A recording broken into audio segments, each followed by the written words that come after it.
Okay, this is pathology case study number 2.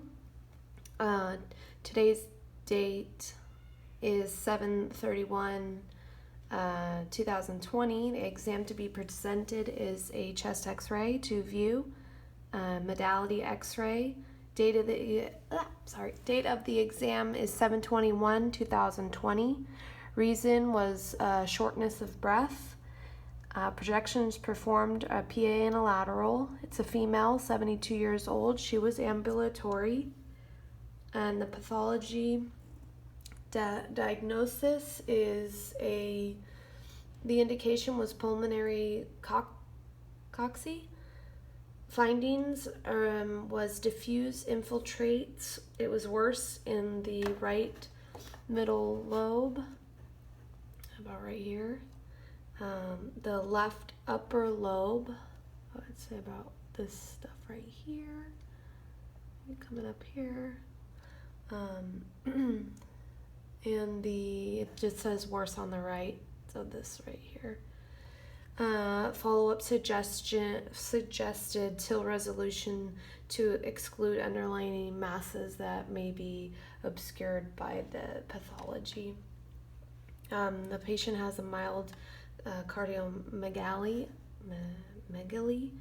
with enlarged heart and slight curvature of the spine, about right here. Just right, yeah, it goes. And then it is recommended maybe a bone density scan, probably because of the there's a degenerative and the curvature. So the pathology, I'm going to try to say this.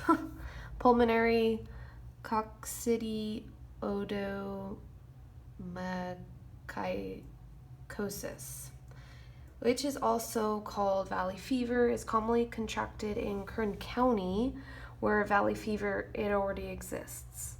Other factors that put individuals at risk include weakened immune systems, if they're pregnant, heart or lung disease, or a history of diabetes.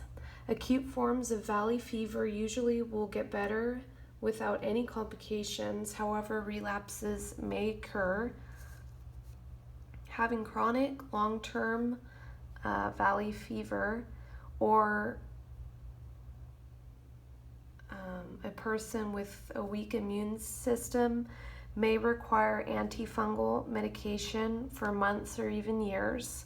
Scarring of the lung or abscesses may form with the chronic condition. There is a 1% chance of valley fever spreading throughout the body, which can be fatal and requires immediate medical treatment. Diagnosis may be difficult because many symptoms can be asymptomatic or very mild in nature. Common symptoms include a cough, fatigue, fever, joint pain that can cause tender bumps on the legs usually. Severe forms may cause confusion, neck stiffness, or slight sensitivity to light. So to diagnose valley fever, a blood test may be used to check for coccidioids, the coccidioid fungus in the blood, chest x-rays to see any lung damage, or labs they do the lab on the mucus that the patient coughs up. Okay. Most people do not need treatment, which mild symptoms will just go away on their own, and symptoms longer than 6 weeks or severe symptoms may require antifungal pills that can be taken. If the infection is disseminated, which means it goes outside of the lung, They may be required to have intravenous drugs used, and then along with the antifungal pills taken for up to a year. And then if abscesses in the bones or joints, or if there's cavities developed in the lungs that is seen, surgery may be required. And if it gets to the surgery part, it can be fatal. That's only 1% though. Okay, so let's start with the PA. That's I got right here. So these were both, the two images were taken on a 16x16 digital upright bucky with a grid. Technique for the PA was 110 at 1.4 mass. Lateral was 110 at 1.6 mass. 72 inches AEC used. So the exposure on the PA is a deep breath was taken for this to see at least 10 of the ribs. 10 ribs are seen. There's air in the lungs. The darkened areas is all the air. Lung markings can be seen throughout the heart, or through the heart shadow. The hilar region is seen. This region that's really muddled. The contrast is long scale. It's to better visualize lung markings. There's more grays. The ribs are faintly seen, so you want to see the lungs through the ribs. Okay, on the lateral, switch up here. Okay, on the lateral, the air is in the lungs, space in the it's a long scale of contrast as well to see the lung markings.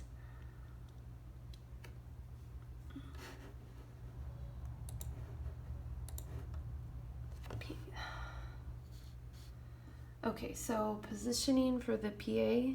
The patient was able to stand at the upright bucky. Her chest was against the board.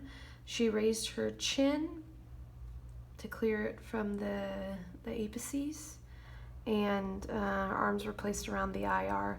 The sternoclavicular joints appear equal in distance, here and here, so no rotation from the spine. The distance from the lateral rib margin is equal on both sides, the right and left. So these two areas, they're equal. So no rotation. And the CR is directed at T7. That's about here. It's really good. And collimation is good on all four sides. Lateral for positioning. The patient stood upright with their left shoulder resting against the bucky.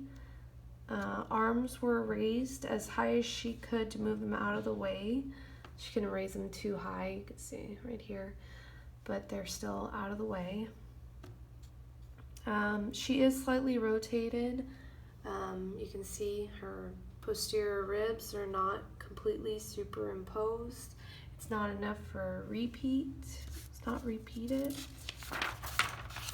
And then the CR was directed at the mid-coronal plane, so just directly side of her body. And I think the horizontal CR placement was slightly low. It could have been raised up to place the lung field in the center of the image. I have it zoomed in a little bit, but there's more of her abdomen over here, so I think the CR could have been raised up because it wasn't even close to clipping the angle. So collimation, it could have been reducing patient dose. All right, so I have this is my Anatomy. Blanking. My anatomy ID. So I have the apices. Make sure I get this all in.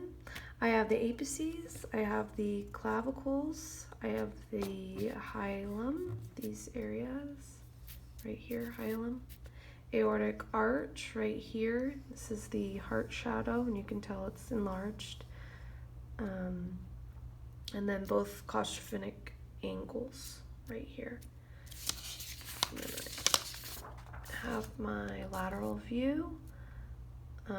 This is the heart, body of the sternum right here, the diaphragm, breast tissue, thoracic vertebrae, and the posterior claustrophrenic angles. And you can see pathology on both. It's just all this white. That's called pathology. And I believe, okay, that is it for my pathology. Thank you.